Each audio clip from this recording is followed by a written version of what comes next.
Conhecidos pelos seus frutos. Reflexão baseada em Mateus, capítulo 7, versos 15 a 23. Então disse Jesus: Cuidado com os falsos profetas. Eles vêm a vocês vestidos de peles de ovelhas, mas por dentro são lobos devoradores. Vocês os reconhecerão por seus frutos.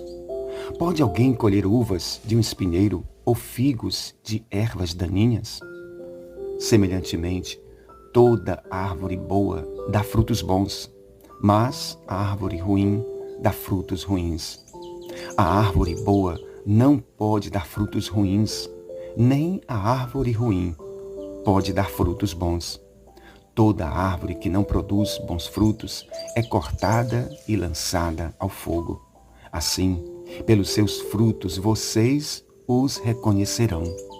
Pois nem todo aquele que me diz, Senhor, Senhor, entrará no reino dos céus, mas apenas aquele que faz a vontade de meu Pai que está nos céus. Muitos me dirão naquele dia, Senhor, Senhor, não profetizamos nós em teu nome, e em teu nome não expulsamos demônios e não realizamos muitos milagres? Então eu lhes direi abertamente, apartai-vos de mim, vós que praticais a iniquidade. Meus irmãos e minhas irmãs, nada se esconde dos olhos do nosso Deus. Tudo está patente diante dele. Afinal, o Deus eterno possui atributos incomunicáveis que são a onisciência, a onipresença e a onipotência. Davi, no Salmo 139, fala destes três atributos de forma maravilhosa e poética, dizendo: Ah, Senhor Deus, tu me sondas e me conheces. Sabes quando me assento e quando me levanto. De longe percebes os meus pensamentos. Sabes muito bem quando trabalho e quando descanso. Todos os meus caminhos te são bem conhecidos. Antes mesmo que a palavra me chegue à língua, tu já a conheces inteiramente. Tu me cercas por trás e pela frente e pões a tua mão sobre mim.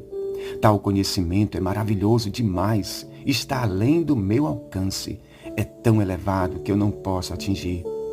Para onde eu poderia escapar do teu espírito, ou para onde eu poderia fugir da tua presença? Salmos 139, versos 1 a 7. No seu grande Sermão do Monte, Jesus resolveu colocar em evidência esta realidade tão importante acerca de uma prática verdadeira da fé e da prática mascarada e falsa, para que não sejamos enganados pelos falsos profetas. Vejamos, portanto, quais são os pontos importantes para a nossa reflexão que Jesus ressalta neste ensino. Em primeiro lugar, um alerta.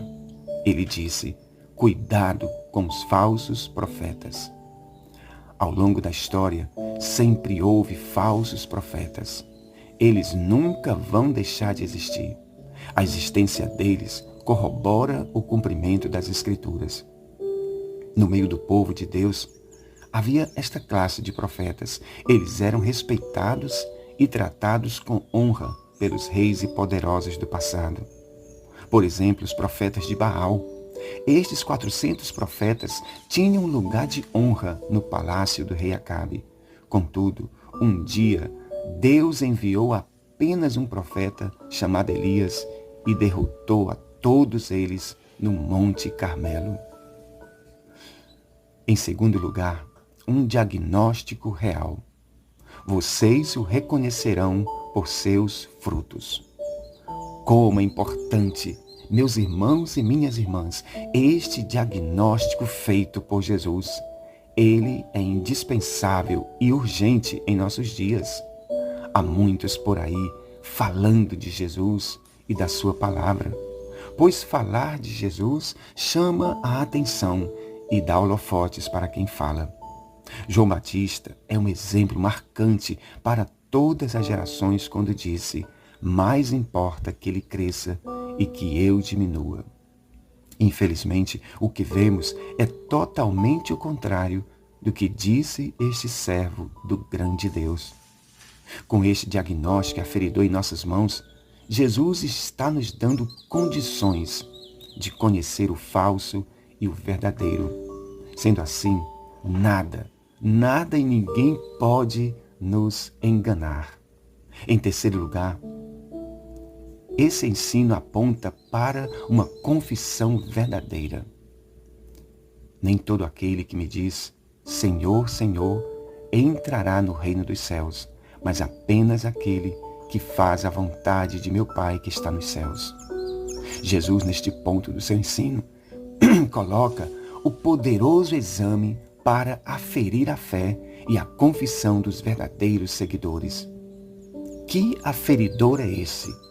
Fazer a vontade do Pai que está nos céus. Este é o exame que aprovará ou reprovará muitos que confessam Jesus como Senhor apenas de lábios. Esta confissão pública que fazemos que Jesus é o Senhor de nossas vidas deve ser levada a sério e deve ser acompanhada da evidência dos frutos, sob pena de estarmos nos enganando a nós mesmos e caminhando para a condenação. Quando Jesus de fato é o Senhor de nossas vidas, os frutos da obediência à sua palavra são evidentes. Os desejos da nossa carne são subjugados pelo Espírito Santo. Quando Jesus é o Senhor de fato de nossas vidas, quem manda em nossas ações e desejos é o Espírito Santo de Deus. Como disse Paulo, meus irmãos, andem no Espírito, andem guiados pela vontade do Espírito, e vocês não satisfarão os desejos da carne. O povo de Israel também confessava o Deus eterno como Senhor de suas vidas, contudo, era apenas de língua e da boca para fora. Como nos diz o profeta Isaías, eis que assim declara o Eterno, visto que este povo se chega junto a mim apenas com palavras sem atitudes, e me honram somente com mover de lábios, enquanto seu coração está muito distante da minha pessoa. Isaías 29, 13. Portanto, meus amados, irmãos e irmãs, quanto ao mais, que sejamos sempre firmes nesta fé preciosa, nesta fé que obedece, nesta fé que se submete à vontade de Deus. Que sejamos sempre constantes em declarar que Jesus de fato é o Senhor das nossas vidas e que esta declaração seja acompanhada da evidência dos frutos. E por fim, que sejamos sempre abundantes na obra do nosso Deus, na obra da obediência, do amor, na obra de andar guiados pelo Espírito Santo. Portanto, neste ensino, Jesus destaca 3 grandes reflexões. Em primeiro lugar, um alerta para todos nós. Em segundo, um diagnóstico real. Em terceiro, uma confissão verdadeira.